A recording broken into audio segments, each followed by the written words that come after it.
Greetings, Paul Drummond here. Welcome to my little series on great banjo albums and great banjo players.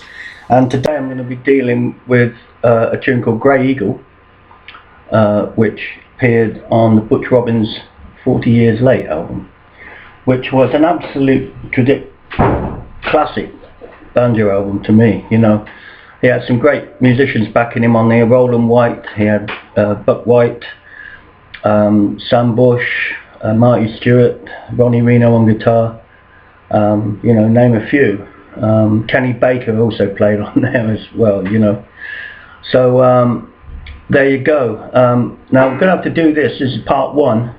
I'm going to have to do it in two parts to show you how Butch did this.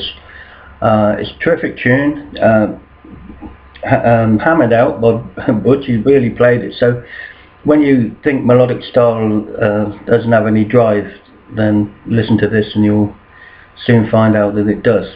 Alright, the idea with it, again, is all of this series is about looking at these pieces of music, the way these great players did it, and or close to it, and then finding your own arrangement around it. Alright, so it opens up.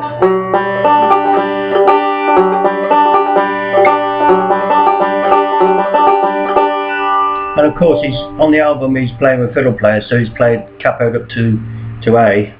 But for the sake of teaching it, I'm just going to do it out of G tuning and in G. Just stop cluttering up the fingerboards so you know where you are. All right. Part A starts here. So from this, and the tab's available from me, and the tab will show you every note. All right. So use this as a guide. And then look at the tab. So the opening part A is this. A lot of open strings involved, so pretty neat.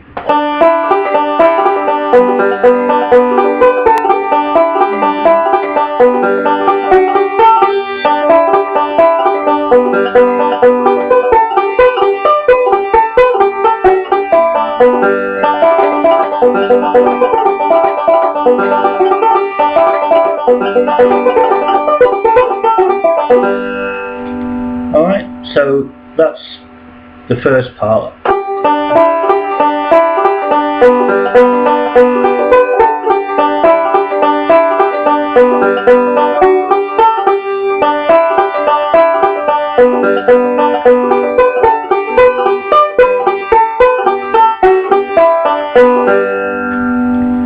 Now the B part is a high part.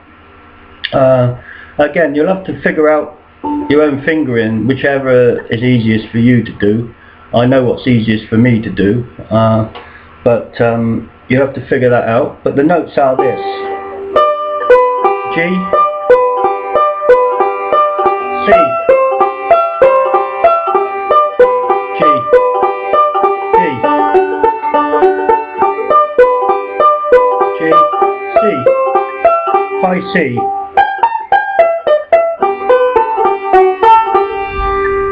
So the notes are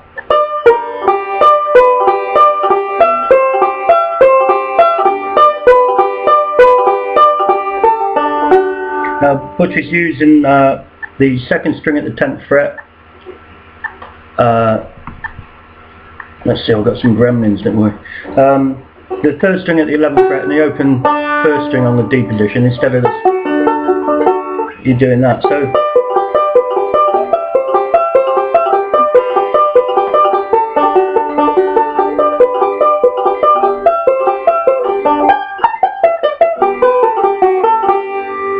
and I just find it easier to bar because you've got to play it there and come back to the second string, so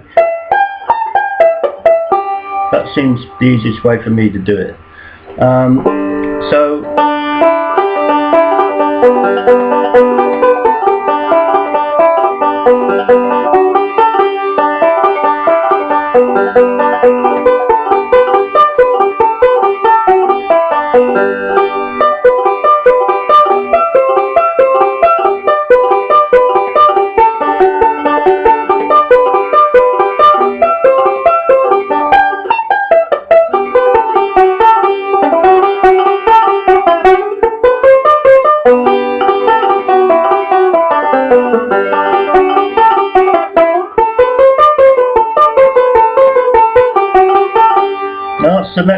part, the third part and final part we're going to do today. And Butch uses a triplet between the D and the G, and then a slide. And although I've done it both ways on the tab. 7th to 10th fret slide.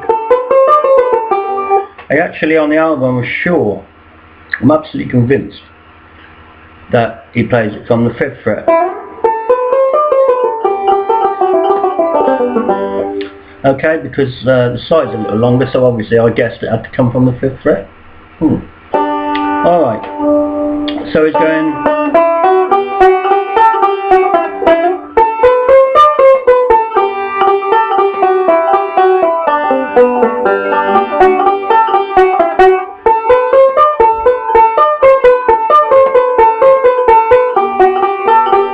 And that part, when I slide up from the 7th to the 10th, is because I'm already at the fret, so it's easier to slide up from there. And sometimes when I play it, I always do it that way instead of from the 5th. So it's a matter of choice, but Butch surely played it from the 5th fret. Okay, so let me play that through.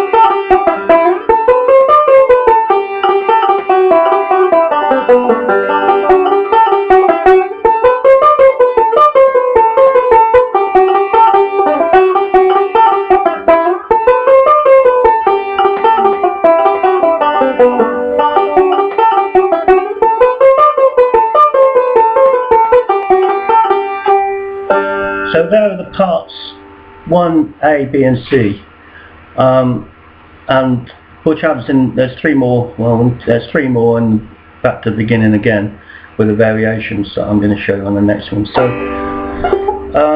the thing about this album is like there's so much energy going on in there, it's just terrific, and Butch Robins is a stickler for you know, playing the tradition, in the tradition of the music that he's playing. He understands the music that he's playing, which is why everything come out so well. If you haven't got this album, it's an absolute must, you know, to get this 40 Years Late album.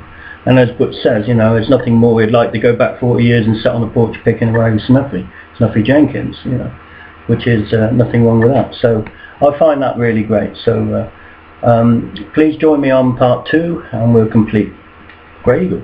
Thank you.